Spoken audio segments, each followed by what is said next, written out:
Hello, नमस्कार साथियों, आप सभी का स्वागत है मेरे प्यारे साथियों, मेरे भाई बंधुओं, जो भी कला कॉमर्स क्लास 12 में है, कॉमर्स क्लास 12 में जो पढ़ाई कर रहे हैं और जिनका एग्जाम 2023 में होने वाला है, यानी कि 2023 का फरवरी मार्च में, तो उनके लिए मैं अकाउंटेंसी का कंप्लीट वीडियो लेके आ रहा हूँ। और हम लोग पहले जितने भी चैप्टर हैं एनपीओ से लेकर के शुरू करेंगे और हम लोग केस फ्लो स्टेटमेंट तक कि जितने भी चैप्टर में एमसीक्यू बनते हैं सारे एमसीक्यू को डिस्कशन करेंगे। और उसके बाद हम लोग इम्पोर्टेंट टॉपिक को भी डिस्कशन करेंगे और साथ ही साथ हम लोग क्वेश्चन का भी प्रैक्टिस करेंगे, ताकि क्या होगा कि आप लोगों को कम से कम टाइम में, जितना भी टाइम आप लोगों के पास बचा हुआ है, अभी आप लोगों के पास बहुत ज़्यादा टाइम बचा हुआ नहीं है। आप लोगों के पास बस 3-4 महीना 5 महीने तक का टाइम है ना। तो हम लोग 4-5 महीने में किस प्रकार से कवर करेंगे, इसका हम कंप्लीट सिलेबस में आप लोगों को कवर करा दूंगा, ठीक है। आप लोग कॉमर्स क्लास 12 का जो कंप्लीट अकाउंटेंसी है, इसका मैं कंप्लीट वीडियो आप लोगों को बना के दूंगा। इस प्रकार से दूंगा कि अगर आप लोग इससे पहले नहीं भी पढ़े हैं और अगर मेरे कंप्लीट वीडियो को देख लेंगे, जितने भी मेरे वीडियो आएंगे अगर सबको देख लेंगे, तो आप लोग जो है अकाउंटेंसी में 70% प्लस लाओगे। अकाउंटेंसी में 70% से ज्यादा आप लोग का नंबर आएगा, इस बात का मैं गारंटी दिलाता हूँ आप लोगों को। बस आप लोगों को करना क्या होगा कि रेगुलर आना होगा, रेगुलर क्लास अटेंड करना होगा, और जो भी मैं पढ़ाऊंगा इसको प्रॉपर आप लोग नोट्स भी करते चलिएगा, ठीक है। तो आज जो हम लोग डिस्कशन करेंगे पहला चैप्टर अकाउंटेंसी का जो फर्स्ट चैप्टर है, इस पर हम लोग आज चर्चा करने जा रहे हैं।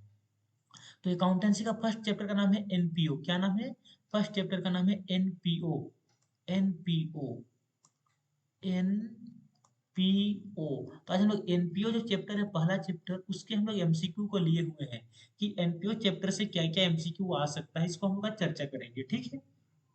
तो देखिए, पहला क्वेश्चन क्या है। एनपीओ का पहला क्वेश्चन है, एमसीक्यू टाइप है, आप लोगों को बताना है कि ए बी सी और डी में कौन सा ऑप्शन सही होगा। पहला क्वेश्चन है कि लाभ ना कमाने की स्थापित संस्था किस उद्देश्य से स्थापित होती है। यानी ना, लाभ ना कमाने के लिए स्थापित संस्थाएं किस उद्देश्य से स्थापित होती है। Not for profit organisation are established for the purpose of. बताना है कि जितने भी एनपीओ हैं, एनपीओ किस, उन लोगों का पर्पज क्या होता है, स्थापित करने का उद्देश्य क्या होता है। जितने भी एनपीओ हैं, जितने भी एनपीओ खुलती हैं, उनको स्थापित करने का उद्देश्य क्या होता है, बताना है आप लोगों को। पहला ऑप्शन सुनिएगा। पहला ऑप्शन बोला जा रहा है कि सामाजिक कल्याण के कार्यों को करना, समाज का कल्याण करना, हाँ ये भी है, ये एक उद्देश्य है उनका। दूसरा क्या है, कला एवं संस्कृति को प्रोत्साहित करना, ये भी इसका उद्देश्य है। तीसरा क्या है, धर्म एवं शिक्षा का प्रसार करना, ये भी है। यानी कि इसका सही आंसर क्या हो जाएगा, ऑल ऑफ दी एबव हो जाएगा। क्योंकि जितने भी हम लोगों की एनपीओ होती है, एनपीओ, वो सारे का सारा उद्देश्य क्या होता है, इन सब सारा उद्देश्य होता है एनपीओ का। तो इसका सही आंसर हो जाएगा option number D. Option number D इसका करेक्ट आंसर हो जाएगा। ऑप्शन नंबर डी, ठीक है, ऑप्शन नंबर डी इसका करेक्ट हो जाएगा। ये वाला इसका करेक्ट है। ओके, ये वाला इसका करेक्ट आंसर है। चलिए हम लोग अब देखते हैं नेक्स्ट क्वेश्चन। हम लोग देखते हैं next question, question number 2। Question number 2 में क्या बोला जा रहा है कि लाभ ना कमाने के लिए स्थापित संस्थाओं के अधिकांश लेन-देन होते हैं। बताना है कि मैक्सिमम ट्रांजैक्शंस इन एनपीओ, जितने भी एनपीओ होता है, जितना भी नॉट फॉर प्रॉफिट ऑर्गेनाइजेशन होता है, इन सब में अधिकतम लेन-देन किसमें होता है। जितने भी एनपीओ है, तो इनका अधिकतम लेन-देन किसमें होता है, कैश में होता है, किसमें होता है, नगद होता है। यानी कि ऑप्शन नंबर सी इसका करेक्ट हो जाएगा। ऑप्शन नंबर सी इसका करेक्ट हो जाएगा, ठीक है। चलिए हम लोग देखते हैं नेक्स्ट क्वेश्चन। नेक्स्ट क्वेश्चन देखते हैं। नेक्स्ट क्वेश्चन में क्या कहा गया है कि निम्नलिखित में कौन सा लाभ ना कमाने वाली संस्था है। बताना है कि इसमें से कौन सा लाभ ना कमाने वाली संस्था है, यानी कि लाभ नहीं कमाने वाली। और अगर लाभ नहीं कमाती है तो क्या है, एनपीओ है। तो बताना है इसमें से कौन सा है जो एनपीओ का उदाहरण है। तो देखिए, स्पोर्ट्स क्लब, हाँ स्पोर्ट्स क्लब का भी उद्देश्य लाभ कमाना नहीं होता, यानी कि ये भी एनपीओ है। स्कूल का भी उद्देश्य लाभ कमाना नहीं होता, मतलब ये भी है। और हॉस्पिटल भी है, यानी कि इसका सही आंसर क्या हो जाएगा, ऑल ऑफ द एबव हो जाएगा। यानी कि ऑप्शन नंबर डी इसका करेक्ट हो जाएगा, ठीक है। ऑप्शन नंबर डी इसका करेक्ट आंसर हो जाएगा। चलिए नेक्स्ट क्वेश्चन देखते हैं। Question number 4। क्वेश्चन नंबर 4 में बोला गया है कि रिसीप्ट एंड पेमेंट अकाउंट, जो रिसीप्ट एंड पेमेंट अकाउंट है, ये किस प्रकार का अकाउंट है। तो हम लोग पढ़े हैं कि अकाउंट 3 प्रकार का होता है, पर्सनल अकाउंट, रियल अकाउंट और नॉमिनल अकाउंट। तो बताना है कि रिसीप्ट एंड पेमेंट अकाउंट किस प्रकार का अकाउंट है, यानी कि प्राप्ति एवं भुगतान खाता जो है, ये किस प्रकार का खाता है। तो इसका सही आंसर क्या हो जाएगा, ऑप्शन नंबर बी, यानी कि ये एक रियल अकाउंट है। क्या है, यह एक रियल अकाउंट है। ऑप्शन नंबर बी इसका करेक्ट हो जाएगा, ठीक है। चलिए देखते हैं हम लोग नेक्स्ट क्वेश्चन को। नेक्स्ट क्वेश्चन, तो नेक्स्ट क्वेश्चन है कि income and expenditure account is. बताना है कि इनकम एंड एक्सपेंडिचर अकाउंट किस प्रकार का अकाउंट है, यानी कि जो आय एवं व्यय खाता है, आय व्यय खाता ये किस प्रकार का खाता है। तो इसका सही आंसर हो जाएगा यह एक नॉमिनल अकाउंट है। क्या है? नॉमिनल अकाउंट, यानी कि ऑप्शन नंबर सी इसका करेक्ट हो जाएगा। ठीक है, चलिए देखते हैं नेक्स्ट क्वेश्चन। नेक्स्ट क्वेश्चन है हम लोगों का कि लाइफ मेंबरशिप फी, जो लाइफ मेंबरशिप फी है ये किस प्रकार का होता है, ये क्या चीज है। लाइफ मेंबरशिप फी क्या है, आपको बताना है कि जीवन सदस्यता शुल्क क्या है। जीवन सदस्यता शुल्क, तो ये जीवन सदस्यता शुल्क क्या है, यह एक लायबिलिटी है, यानी कि ऑप्शन नंबर ए इसका करेक्ट हो जाएगा। ठीक है, ये एक लायबिलिटी है। नेक्स्ट देखते हैं, चलिए बताना है आप लोगों को कि विशेष उद्देश्य से प्राप्त दान राशि, जो किसी विशेष उद्देश्य से जो हम लोगों को दान मिलता है, दान प्राप्त होता है, उसको हम लोग कहाँ दिखाते हैं, यानी कि donation received for special purpose. अगर हम लोग को कोई भी स्पेशल पर्पज के लिए अगर हम लोगों को डोनेशन मिला है, तो उसको हम लोग कहाँ दिखाते हैं। तो इसको हम लोग कहाँ दिखाते हैं, लाइबिलिटी साइड में दिखाते हैं, बैलेंस शीट का लाइबिलिटी साइड में, यानी कि ऑप्शन नंबर सी इसका करेक्ट हो जाएगा। ठीक है, चलिए देखते हैं नेक्स्ट क्वेश्चन।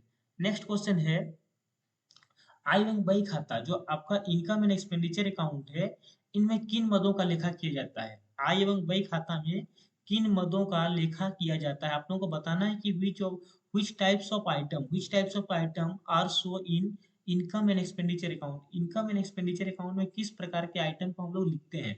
तो इसका सही आंसर क्या हो जाएगा, इसका सही आंसर हो जाएगा रेवेन्यू आइटम को। जितने भी रेवेन्यू नेचर के आइटम होते हैं उन सबका लेखा जोखा हम लोग इनकम एंड एक्सपेंडिचर अकाउंट में करते हैं, यानी कि ऑप्शन नंबर ए इसका सही हो जाएगा। चलिए देखते हैं नेक्स्ट क्वेश्चन। नेक्स्ट क्वेश्चन है कि which of the following is not for profit making organization। आप लोगों को बताना है कि निम्नलिखित में से कौन अलाभकारी संगठन नहीं है, यानी इसमें से कौन सा है जो एनपीओ नहीं है। क्या नहीं है, एनपीओ नहीं है। तो देखिए स्कूल, स्कूल तो एनपीओ है, हॉस्पिटल, हॉस्पिटल भी एनपीओ है, क्लब, क्लब भी एनपीओ है। कौन सा नहीं है, पार्टनरशिप फर्म। पार्टनरशिप फर्म क्या नहीं है, एनपीओ नहीं है। तो इसका सही आंसर हो जाएगा ऑप्शन नंबर डी। चलिए देखते हैं नेक्स्ट क्वेश्चन। नेक्स्ट क्वेश्चन है आउटस्टैंडिंग सब्सक्रिप्शन। आउटस्टैंडिंग सब्सक्रिप्शन क्या है ना, बकाया चंदा। तो बकाया चंदा किस क्या होता है, यानी कि जो चंदा हमको मिला नहीं है, और जो मिला नहीं है, मिलना बाकी है, उसको हम लोग एसेट्स बोलते हैं। यानी कि क्या हो जाएगा ऑप्शन नंबर ए, यानी कि ये एक संपत्ति है एसेट से। चलिए देखते हैं next question. Next question, question number 11। Question number 11 में बोला जा रहा है कि which of the following item is not income. बताना है इसमें से कौन सा आइटम है जो इनकम नहीं है ना, कौन सा है जो आय नहीं है। तो सब्सक्रिप्शन, सब्सक्रिप्शन तो इनकम है, सेल्स ऑफ टिकट ये भी इनकम है, डोनेशन भी इनकम है, ये तीनों क्या है, इनकम है। लेकिन इंडोमेंट जो फंड है, इंडोमेंट फंड हम लोगों का इनकम नहीं है। क्या है, इनकम नहीं है। हम लोग देखें कि कोई भी जो फंड होता है, ये फंड हम लोगों का इनकम नहीं होता है, बल्कि क्या होता है, ये हम लोगों का लाइबिलिटी होता है। क्या होता है, लाइबिलिटी होता है। तो इसका सही आंसर हो जाएगा option number D. Option number D इसका करेक्ट हो जाएगा। ठीक है, चलिए देखते हैं हम लोग next question. Question number 12। Question number 12 में बोला जा रहा है कि लाभ ना कमाने वाली संस्था द्वारा प्राप्त चंदा। जो लाभ ना कमाने वाली संस्था, यानी कि जितने भी एनपीओ हैं, उनके द्वारा जो प्राप्त चंदा है, यानी कि जो उन लोगों को सब्सक्रिप्शन रिसिप्ट होता है, तो वो किस प्रकार का रिसिप्ट है। तो इन लोगों का क्या है, रेवेन्यू रिसिप्ट है। क्या है, रेवेन्यू, यानी कि ऑप्शन नंबर 20 का करेक्ट हो जाएगा। जो सब्सक्रिप्शन है, सब्सक्रिप्शन कैसा होता है, सब्सक्रिप्शन रेवेन्यू नेचर का होता है, और हम उसको बोल सकते हैं कि ये रेवेन्यू रिसिप्ट है, यानी कि ऑप्शन नंबर 20 का करेक्ट हो जाएगा। चलिए देखते हैं next question. Question number 13। Question number 13 में बोला जा रहा है कि लाभ ना कमाने वाली संस्थाओं में, जितने भी एनपीओ हैं जो लाभ नहीं कमाती, उन संस्थाओं में दायित्व और संपत्ति के अधिक्य को क्या कहते हैं, यानी कि excess of assets, excess of assets over liability, इसको हम लोग क्या बोलते हैं। तो आप लोगों को ओपनिंग बैलेंस शीट याद होगा। ओपनिंग बैलेंस शीट जो हम लोग पढ़ते थे, तो उसमें क्या होता था कि हम लोग का कैपिटल फंड निकलता था। तो कैसे निकलता था, जब हम लोगों का कैपिटल फंड निकलता था, तो हम लोग देखते थे कि एसेट साइड का जो जोड़ है ये ज्यादा होता था, एसेट साइड का जोड़ ज्यादा होता था, और हम लोगों का लाइबिलिटी साइड का जोड़ यहाँ पर कम होता था। और जो यहाँ पर बैलेंसिंग फिगर निकलता था, उसी को क्या बोलते थे हम लोग, कैपिटल फंड।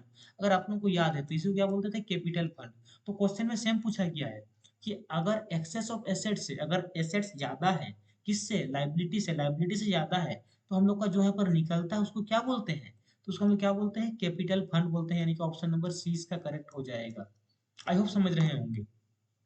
नेक्स्ट क्वेश्चन देखिए, क्वेश्चन नंबर नेक्स्ट क्वेश्चन देखिए। क्वेश्चन नंबर में क्या कहा जा रहा है कि कि सचिव को जो मानदेय का भुगतान किया जाता है, यानी कि जो हम लोग payment of honorarium to secretary, secretary को जो हम लोग ऑनोरियम देते हैं, वो किस प्रकार का हम लोगों का खर्चा है। तो ये किस प्रकार का खर्चा है, ये रेवेन्यू नेचर का खर्चा है। कैसा है, रेवेन्यू एक्सपेंसेस, यानी कि ऑप्शन नंबर 20 का करेक्ट हो जाएगा। ठीक है, इस बात को याद रखिएगा। चलिए देखते हैं नेक्स्ट क्वेश्चन। नेक्स्ट क्वेश्चन है हम लोगों का, बताना है कि आय पर व्यय की अधिकता को क्या कहते हैं। अगर excess of income over expenditure, अगर हम लोगों का इनकम ज्यादा है, किससे ज्यादा है, एक्सपेंडिचर से ज्यादा है, अगर हम लोगों का इनकम एक्सपेंडिचर से ज्यादा है तो उसको हम लोग क्या बोलते हैं, उसको हम लोग क्या बोलते हैं, सरप्लस बोलते हैं। क्या बोलते हैं, सरप्लस बोलते हैं। आप लोग इनकम एक्सपेंडिचर अकाउंट पढ़े होंगे, जिसमें हम लोग का क्या निकलता है, अगर इनकम ज्यादा है एक्सपेंडिचर से तो उसको क्या बोलते हैं, सरप्लस, यानी कि ऑप्शन नंबर ए इसका करेक्ट हो जाएगा। ठीक है, चलिए देखते हैं नेक्स्ट क्वेश्चन। क्वेश्चन में बोला जा रहा है कि subscription receive by an institution, जो सब्सक्रिप्शन जो चंदा है, ये जो प्राप्त होता है एक संस्था के द्वारा, एक संस्था द्वारा प्राप्त चंदा, चंदा क्या है, ये रेवेन्यू रिसिप्ट है। क्या है, रेवेन्यू रिसिप्ट, यानी कि ऑप्शन नंबर बी करेक्ट होगा, क्योंकि चंदा किस कैटेगरी में आता है, रेवेन्यू कैटेगरी में आता है, तो ऑप्शन नंबर 20 का करेक्ट हो जाएगा। चलिए देखते हैं नेक्स्ट क्वेश्चन। नेक्स्ट क्वेश्चन है कि excess of expenditure over income को क्या बोलते हैं, आय पर व्यय की अधिकता को क्या कहते हैं। यानी कि यहाँ पर क्या कहा जा रहा है कि एक्सपेंडिचर जो है ये ज्यादा है, एक्सपेंडिचर क्या है, ज्यादा है, किससे, एक्सपेंडिचर ज्यादा है इनकम से, तो इसको हम लोग क्या बोलते हैं, इसको हम लोग बोलते हैं डेफिशिएंसी। क्या बोलते हैं, डेफिशिएंसी बोलते हैं, इसको हम लोग बोलते हैं डेफिशिएंसी। क्या बोलते हैं, इसको हम लोग डेफिशिएंसी बोलते हैं, डेफिशिएंसी। यानी कि ऑप्शन नंबर क्या हो जाएगा, ऑप्शन नंबर 20 का करेक्ट हो जाएगा। देखिए अभी हम लोग क्या पढ़े थे, अगर इनकम ज्यादा है, अगर इनकम ज्यादा है एक्सपेंडिचर से तो उसको हम लोग बोलते हैं सरप्लस, उसको हम लोग क्या बोलते हैं, उसको हम लोग बोलते हैं सरप्लस। और अगर एक्सपेंडिचर ज्यादा है इनकम से तो उसको हम लोग बोलते हैं डेफिशिएंसी। तो यहाँ पर क्या पूछा है, एक्सेस ऑफ एक्सपेंडिचर, एक्सपेंडिचर ज्यादा है इनकम से तो क्या बोलेंगे, उसको हम लोग डेफिशिएंसी, यानी कि ऑप्शन नंबर 20 का करेक्ट हो जाएगा। चलिए देखते हैं नेक्स्ट क्वेश्चन। नेक्स्ट क्वेश्चन में क्या बोला जा रहा है कि प्राप्ति एवं भुगतान खाता तैयार करते हैं, प्राप्ति और भुगतान खाता जो है ये कौन तैयार करता है। आप लोगों को बताना है कि रिसीव्ड एंड पेमेंट अकाउंट किसके द्वारा तैयार किया जाता है। तो ये किसके द्वारा तैयार किया जाता है, नॉन ट्रेडिंग इंस्टीट्यूशन के द्वारा, यानी कि एनपीओ के द्वारा, नॉन प्रॉफिट ऑर्गेनाइजेशन के द्वारा, एनपीओ के द्वारा यह तैयार किया जाता है, यानी कि ऑप्शन नंबर 20 का करेक्ट हो जाएगा। चलिए देखते हैं नेक्स्ट क्वेश्चन और आज का लास्ट क्वेश्चन और इस चैप्टर का लास्ट क्वेश्चन। ठीक है, चलिए देखिए इस चैप्टर का लास्ट क्वेश्चन क्या है। इस चैप्टर का लास्ट क्वेश्चन है कि income and expenditure account prepared by, income and expenditure account जो है किसके द्वारा बनाया जाता है। आय एवं व्यय खाता तैयार करते हैं, कौन तैयार करता है, तो आय एवं व्यय खाता कौन तैयार करता है, नॉन ट्रेडिंग इंस्टीट्यूशन, यानी कि नॉन प्रॉफिट ऑर्गेनाइजेशन, यानी कि एनपीओ। एनपीओ के द्वारा क्या क्या तैयार किया जाता है, तो एनपीओ के द्वारा हम लोग तैयार करते हैं रिसीव्ड एंड पेमेंट अकाउंट, याद रख लीजिएगा, रिसीव्ड एंड पेमेंट अकाउंट, और क्या तैयार किया जाता है, income and expenditure account, income and expenditure account, expenditure account. तो इसका हो जाएगा ऑप्शन नंबर 20 का करेक्ट हो जाएगा। ठीक है, आई होप आप लोग समझ रहे होंगे। मेरे प्यारे साथियों, इस प्रकार से पूरा कॉमर्स को हम लोग डिटेल में पढ़ेंगे, बस आप लोग रेगुलर जुड़े रहिएगा। और इस वीडियो को अपने भाई बंधु सगा संबंधी तक मैक्सिमम शेयर कीजिए। और मैं आप लोगों को 3 से 4 महीने, जितना भी आप लोगों के पास टाइम बचा हुआ है, उतने दिन में मैं आप लोगों को पूरा 12 क्लास का जितना भी अकाउंटेंसी का क्वेश्चंस बन सकता है मैं कंप्लीट करा दूंगा। और अगर टाइम मिला तो मैं आप लोगों को बीएमटी भी करा दूंगा और इकोनॉमिक्स भी करा दूंगा, लेकिन मेरा मेन प्रायोरिटी है अभी अकाउंटेंसी पर। तो आप लोग मैक्सिमम इस वीडियो को शेयर करें, और अगर चैनल में नए हैं तो सब्सक्राइब करें और रेगुलर जुड़े। आप लोगों को इसमें डेली आप लोगों को वीडियो मिलेगा। इसमें आप लोगों को क्लास 12 के लिए भी मिलेगा, 11 के लिए भी मिलेगा और बीकॉम के लिए भी मिलेगा। ठीक है, मेरे प्यारे साथियों, आज के लिए बस इतना ही। धन्यवाद, मिलते हैं नेक्स्ट वीडियो में।